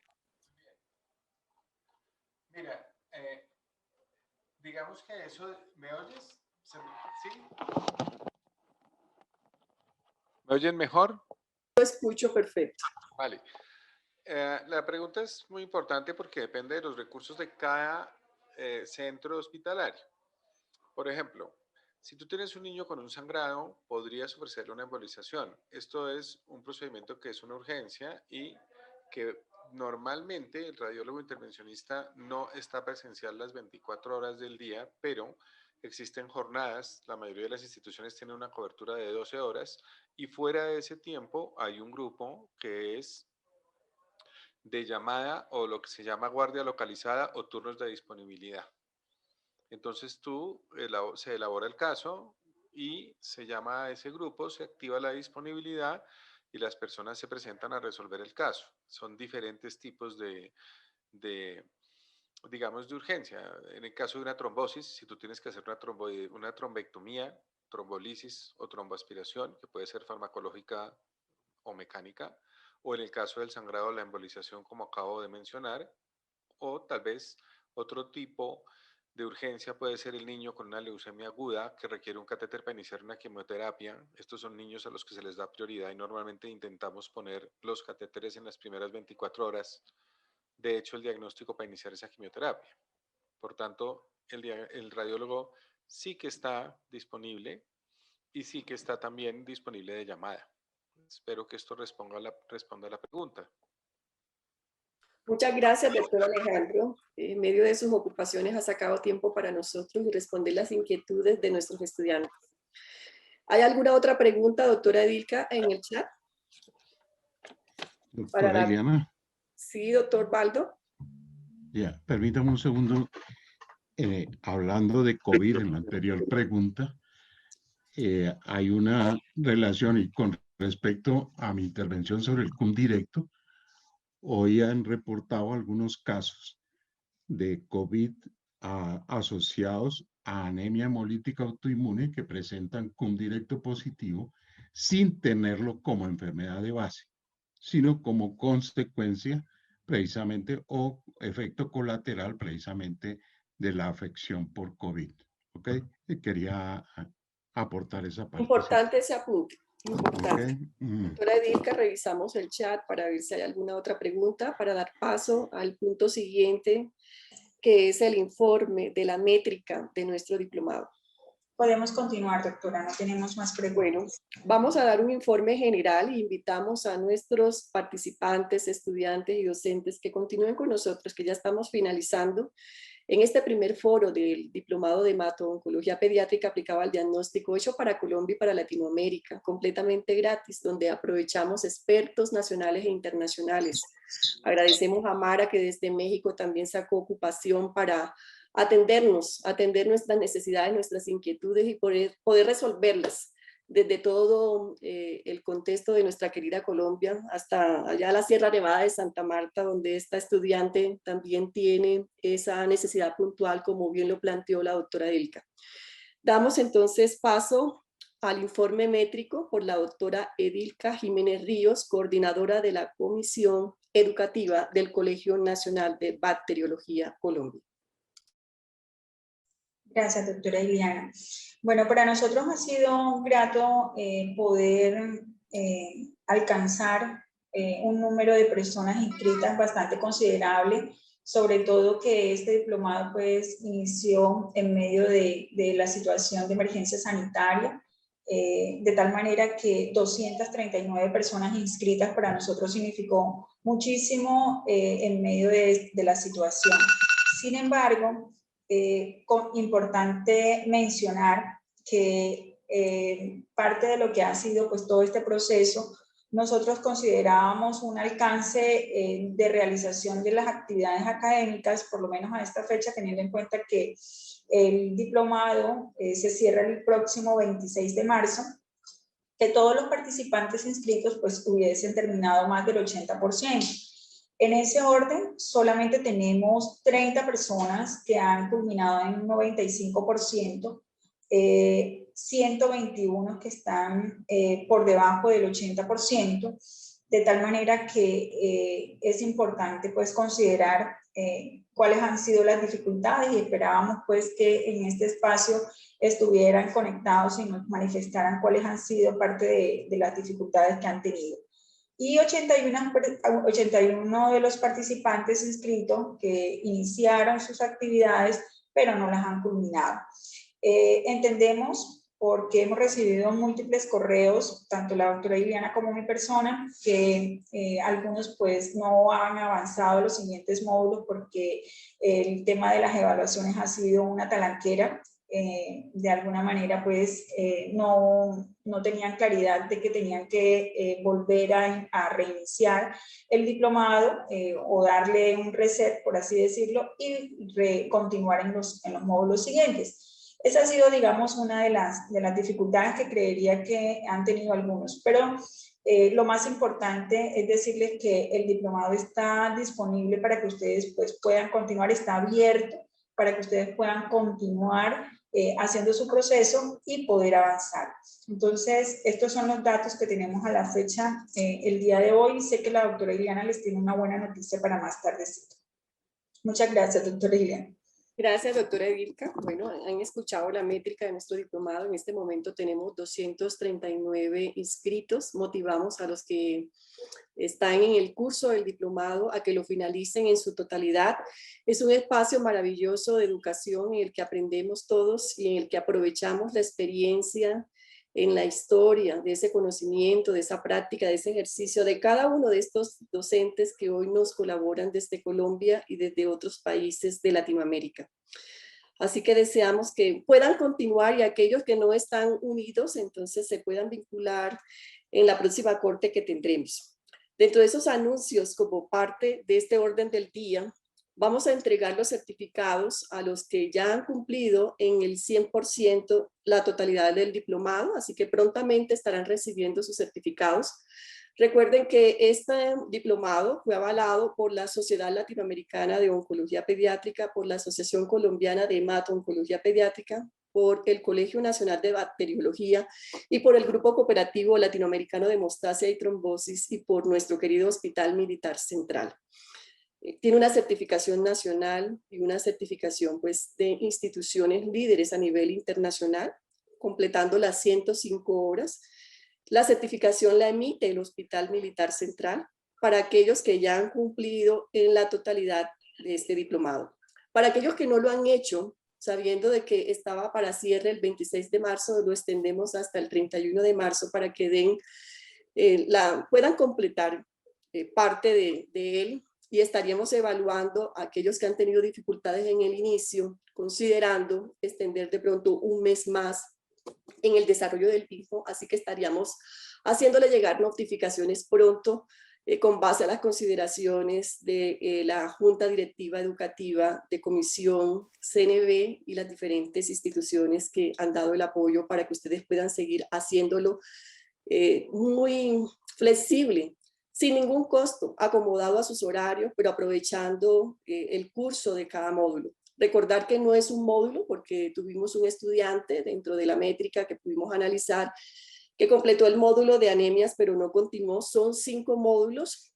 Aquellos estudiantes que han tenido dificultades o no han podido progresar al otro módulo porque no han aprobado el examen, tienen que comunicarse con el creativo, el Andrés Torres, al correo educacionenlinea@cnbcolombia.org. educacionenlinea@cnbcolombia.org. Ese es el correo en el que Andrés recibe toda su información y comienza a resetear otra vez el examen para que usted pueda completar. La idea aquí es que usted aprenda el conocimiento. que usted pueda poner en práctica esto, que lo pueda ejecutar. No es el examen, es necesario que usted aprenda el conocimiento para que pueda ser certificado, pero requerimos que pueda aprobar todos los 5 módulos. Por eso pedimos a todos que en esta parte de la certificación tengan claro de actualizar sus perfiles con sus nombres completos, con sus identificaciones, para que cuando completen en la totalidad del diplomado, su certificado llegue emitido correctamente y el aval pues que nos dan todas estas instituciones. Entonces, los motivamos a que continúen, que ese porcentaje que tenemos que está en curso puedan completarlo al 31 de marzo. Posiblemente vamos a dar un espacio para aquellos que apenas están enterándose del diplomado, como hoy, por ejemplo, nos enteramos con la doctora Betty, que habían bacteriólogas de República Dominicana que querían unirse al diplomado. Lo podemos hacer y estamos evaluando la posibilidad de una segunda corte en otro momento, pero queremos terminar esta primer corte. Y bueno, luego de este anuncio, Andresito, no sé si hay algo más que desde el punto de vista de la plataforma nos puedas ayudar, orientar, porque veo que algunos en el chat comentan que tuvieron dificultades con una charla. A veces no es de la parte de la plataforma, sino directamente del internet que usted pueda tener, pero lo importante es servir de canal de solución para esa limitación que tiene y poder ayudar a que pueda escuchar claramente aquellas charlas que no ha podido escuchar. Andresito, no sé si hay alguna sugerencia adicional desde el punto de vista de la plataforma que se me haya pasado.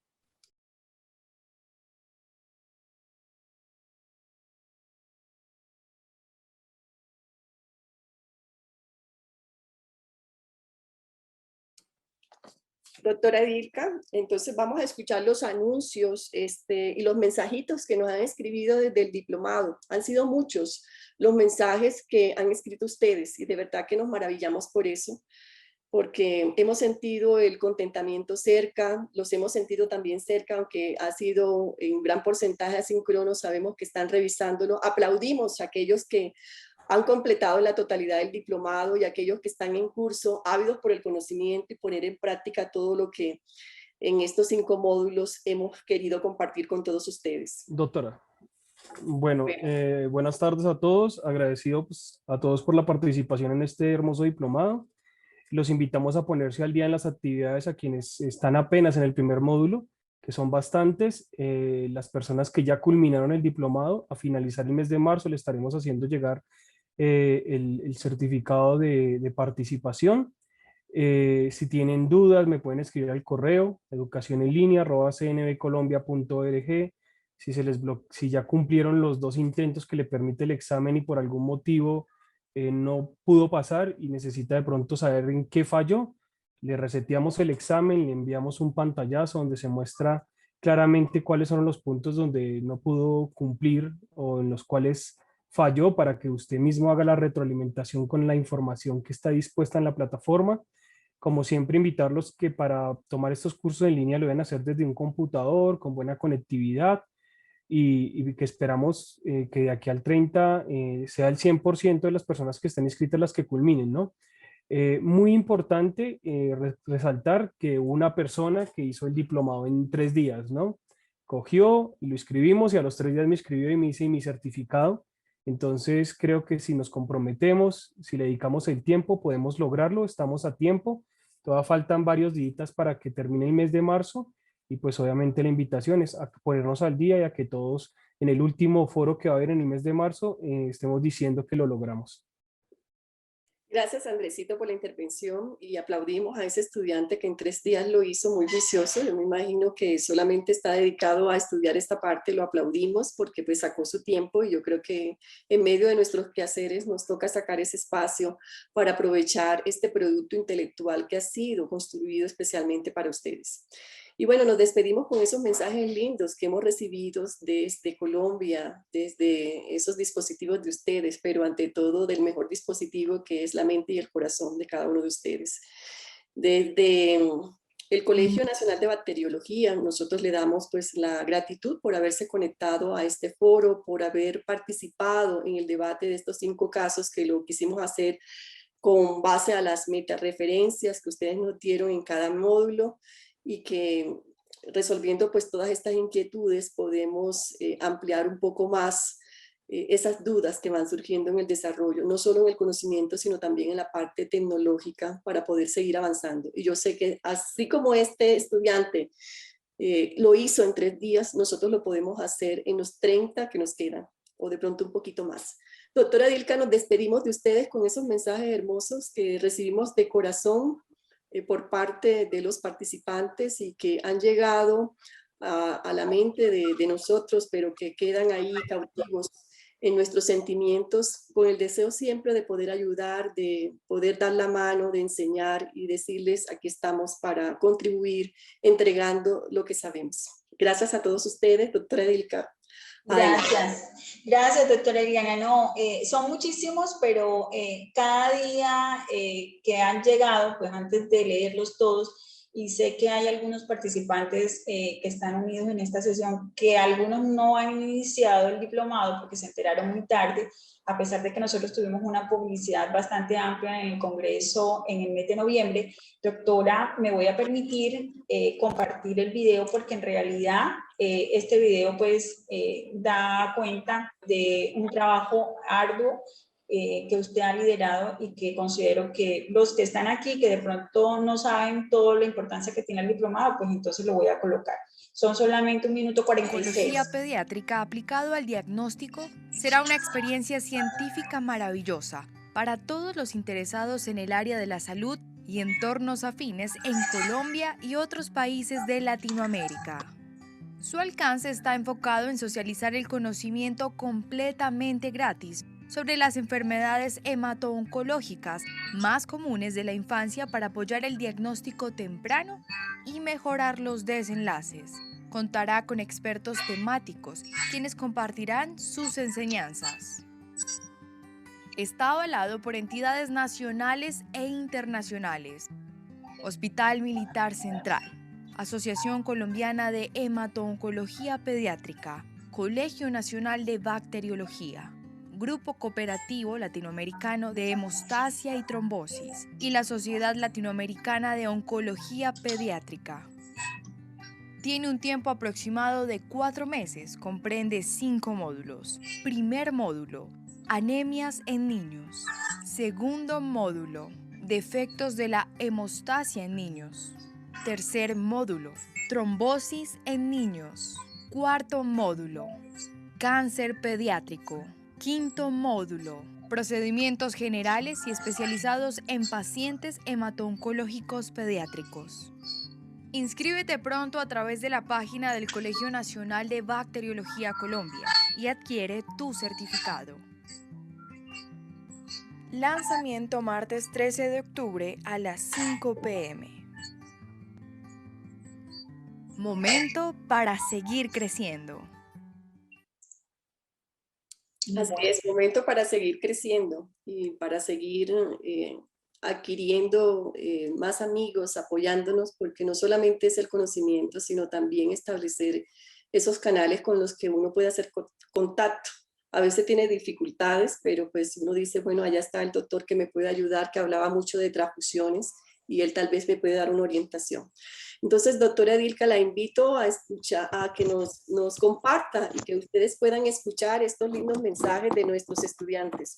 Un maestro se motiva por 2 cosas, porque enseña con amor, pero que además de eso el estudiante recibe ese aprendizaje, lo pone en práctica, pero ese cariño es mutuo y esa relación se mantiene. Y qué bueno que nosotros desde nuestro cuerpo docente le abrazamos a todos nuestros estudiantes, pero hoy también recibimos de ellos esos mensajes que nos motivan, que nos alegran, que nos dan vida para seguir trabajando en el día a día, no solo en la asistencia, sino también en la docencia.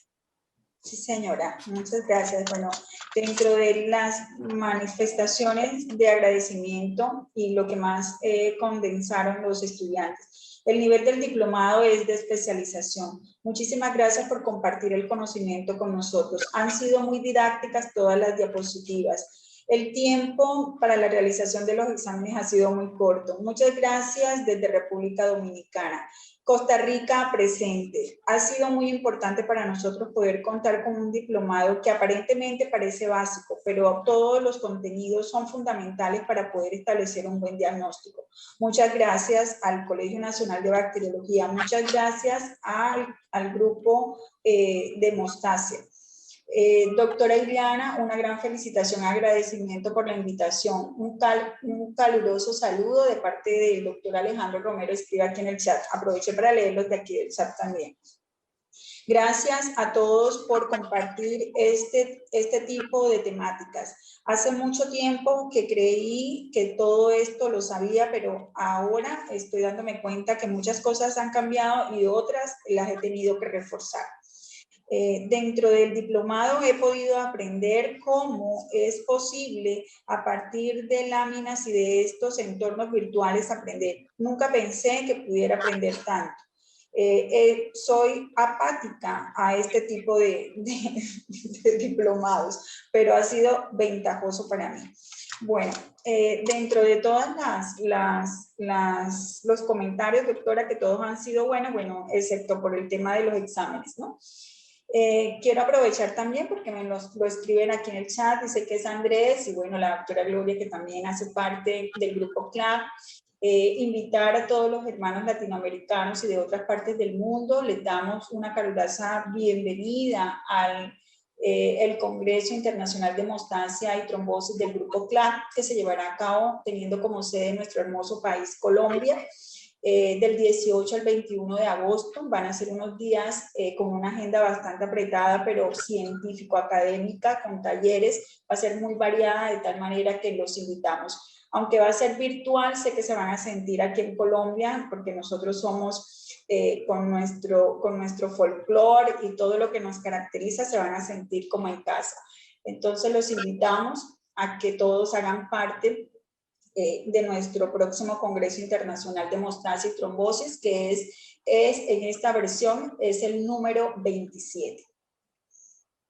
Y bueno, con esa diversidad cultural que nos ha invitado la doctora Edilka a participar en el próximo Congreso del Grupo Cooperativo Latinoamericano de Hemostasia y Trombosis, donde aprenderemos de lo científico, pero también aprenderemos de la cultura. Y cultura es esto, reunirnos, poder apoyarnos en conocimientos, poder establecer lazos de amistad. Y le damos un abrazo especialmente a Zulema Román del Perú, que nos manda un caluroso saludo y nos agradece por la contribución enorme que cada ponente con excelencia ha hecho. Nos despedimos abrazándoles a cada uno de ustedes desde Colombia y esperando muy pronto buenas noticias que han completado el 100% de la totalidad del diplomado para que obtengan ese certificado que ha dado todas estas instituciones. Queremos verlos muy pronto en un nuevo foro, cuando ya estemos gratificantes del cumplimiento de la totalidad de este espacio educativo que ha sido creado especialmente para todos ustedes. Colombia y Latinoamérica presente. Doctora Edilka, le dejo el cierre. Bueno, muchísimas gracias. Al doctor Alejandro que está allá, bueno, su fístula me imagino que quedó todo bien. Bueno, a todos mis docentes a que activen sus camaritas para que... Por favor, para una foto. A mis estudiantes, a nuestros estudiantes también del diplomado.